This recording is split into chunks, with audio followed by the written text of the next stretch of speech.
ambiance provençale, c'est l'aioli traditionnel pour le jury du 76e Festival de Cannes présidé par Robin Östlund. Et ici, tout le monde se retrouve, c'est Cannes qui fête son festival. Kauter Benania, c'est la première fois qu'une réalisatrice tunisienne est en compétition pour la Palme d'Or au Festival de Cannes. C'est les filles d'Olfa. C'est une émotion, je veux dire, presque partagée avec tout un pays d'être là. Oui, je pense. En tout cas, moi, je suis très contente et je suis très contente de représenter la Tunisie, mais pas que. C'était une superbe nouvelle. On avait besoin d'un peu de joie, on va dire. Oui, mais je le disais, depuis 50 ans, la dernière fois, il y avait un réalisateur tunisien qui avait été là il y a plus de 50 ans maintenant. La Tunisie, là, est là. Le cinéma tunisien. Il était temps, parce qu'on parle beaucoup du cinéma tunisien. Tous les ans, il y a des films tunisiens dans les sections parallèles du Festival de Cannes. Donc, à un certain moment, on est là. Ouais, on va regarder quelques images. Les filles d'Olfa, c'est un film pas comme les autres. اللي فهمته من الفيلم اللي مش يكون دوري كما دور روس في فيلم تيتانيك. هي مش تحكي في حكاية فاتت، فما ممثلين آخرين اللي هم مش يمثلوا الواقع اللي متاع القصة هذيك. معناتها عندها 4 بنات، الزوز الصغار آية وتيسير مازالوا عايشين معاها، والزوز الكبار رحمة وغفران كلاهم الذيب.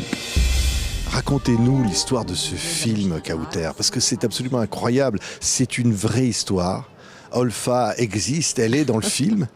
Il y a ses enfants, les conflits de mère-fille, et puis il y a le drame de la radicalisation.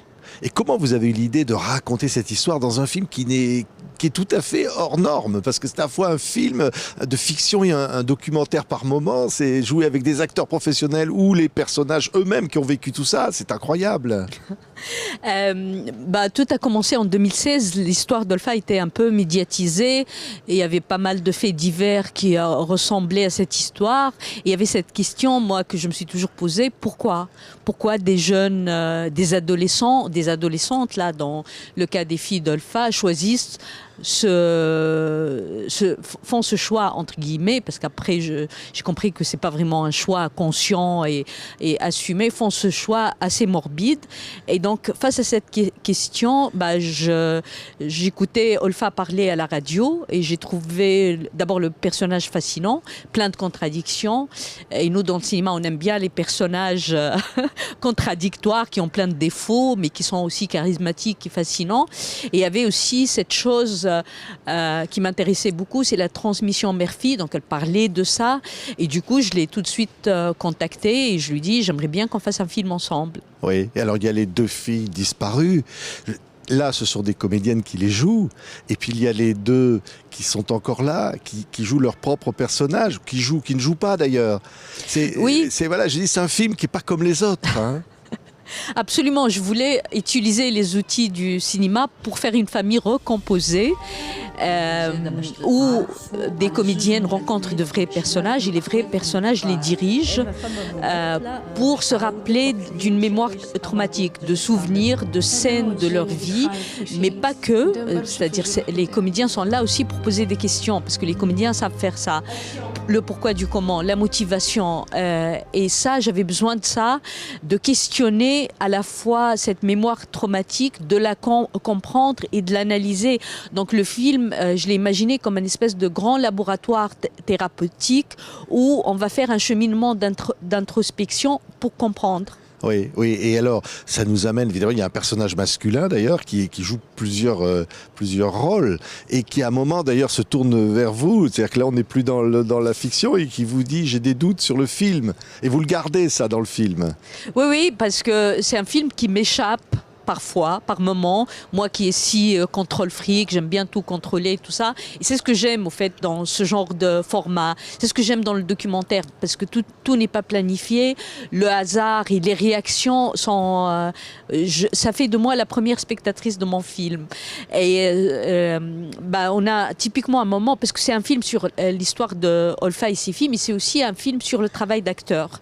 Donc c'est un documentaire dans ce sens-là. C'est une interaction entre le terrain du réel et le terrain de la fiction incarné par les acteurs, mais les acteurs, c'est des êtres humains qui réagissent et c'est ce qui fait du film un documentaire, malgré cet aspect hybride en tout. Donc c'est un moment particulier dans le film où l'acteur est dépassé par le réel. Le réel est tellement plus fort pour lui qu'il décide d'arrêter la scène pour parler avec moi. Et on a le vrai personnage, donc la fille d'Olfa, qui conteste, qui a envie de faire cette scène, qui est une scène très dure pour elle, parce qu'elle raconte quelque chose qui n'est pas du tout simple, mais elle insiste, et l'acteur se défile, il ne veut pas le faire. Et elle dit, mais aide-moi. Aide-moi. Bon, ok, elle lui dit à certains moments, et je trouve ça brillantissime de sa part, t'es un acteur, c'est un dialogue. Considère que je suis une actrice et c'est un dialogue que j'ai appris. Je ne suis pas en train de parler de ma vie. Elle essaie d'aller sur son terrain de fiction, on va dire, pour le convaincre de jouer avec elle cette scène. Oui, non mais c'est incroyable, ce film est absolument incroyable. Je vais presque dire, c'est la quête de la vérité à travers la recherche du mensonge. En fait, passer par du mensonge pour trouver la vérité, en fait. Oui, absolument. D'ailleurs, c'est l'un de mes maîtres absolus, Kiarostami, qui excelle dans ça. Close Up, c'était un film qui a changé ma vie. Je me suis dit, il faut qu'un jour je fasse quelque chose comme aussi puissant, qui me donne cette sensation que j'ai eue en regardant Close Up. Oui, alors évidemment, il y a la radicalisation qui est là, cette histoire vraie, qui va aller vers la Libye de ces deux jeunes filles, mais dont on voit le cheminement, la construction à travers les récits des uns et des autres, de leur passé, des relations avec leur mère, des conflits, je le disais, mais aussi des rires. Et c'est ça qui moi, m'a frappé, c'est qu'au fond, ces jeunes filles dont on voit lentement comme ça la perdition, mais qu'au départ il y a une vie incroyable, il y a des rires, elle rit de tout.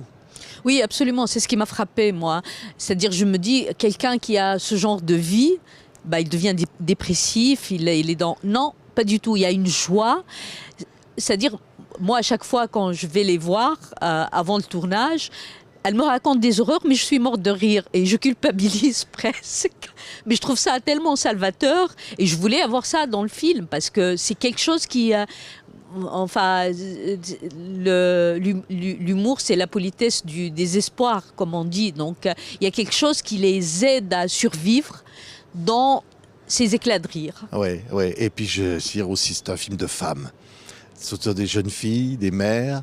Et elles sont là, et cette relation-là est aussi au cœur de ce film des filles d'Olfa. Absolument. Moi, je voulais faire un film sur la maternité parce qu'on idéalise trop la maternité. Et je pense que c'est une expérience qui peut être, justement, dans le cas d'Olfa et ses filles. Moi, je me suis toujours posé la question de l'éducation et de la transmission, de mère en fille. Au fait, j'ai l'impression qu'on transmet d'une manière inconsciente nos expériences passées à nos filles. D'ailleurs, elle le dit, Olfa, dans le film, elle dit c'est une malédiction parce que tout ce que j'ai subi, moi, quand j'étais enfant et adolescente, je l'ai fait subir à mes filles. Et l'une de ses filles, elle dit, elle l'a fait pas parce qu'elle est méchante, parce que c'est l'ordre des choses. Et l'actrice qui joue Olfa, elle lui dit, c'est ce qu'on fait toutes, jusqu'à ce qu'arrive une génération qui dit stop. Et moi, je pense que l'un des éléments de la radicalisation des filles, c'était ça, pour dire stop à cette transmission. C'est une manière un peu, on va dire, morbide, un choix très extrême pour stopper cette malédiction. Merci. Kawouter Benania, je dis, c'est un film vraiment, c'est un film très fort, grand film, qui bouscule, qui a bousculé ici au Festival de Cannes, parce que voilà, vous inventez quelque chose, et ça c'est génial. C'est vous dire, en fait, au départ, vous ne saviez même pas si vous alliez arriver au bout de cette aventure, non? Ça a pris des années, j'imagine. Ouais. Non, ça a pris des années. J'ai commencé en 2016. J'ai commencé par faire un documentaire classique. Je voyais que ça marchait pas. J'ai arrêté. Je suis partie faire L'homme qui a vendu sa peau. J'ai failli abandonner. Après la nomination aux Oscars de L'homme qui a vendu sa peau, j'ai reçu pas mal d'offres pour faire des films américains en anglais. Et tout le monde me disait, mais tu vas pas faire un documentaire après une nomination aux Oscars. Mais j'avais cette histoire en tête et j'ai pris le temps de la repenser, et quand j'ai trouvé le dispositif, on va dire, la manière, tout est devenu plus passionnant, et je me suis lancée dans l'aventure. Ouais, quelle incroyable aventure que de s'imaginer de cette histoire tragique finie sur des tapis rouges. Absolument. Moi, quand j'ai fait les marches de Cannes avec Olfa et ses filles et les actrices, toutes en robe, toutes mignonnes, toutes belles. L'émotion était incroyable parce que voilà. Mais Cannes, c'est ça aussi. Merci. Kawther Benania avec les filles d'Olfa en compétition, sélection officielle, compétition pour la Palme d'Or ici au Festival de Cannes. Merci. Merci. Merci beaucoup. Merci.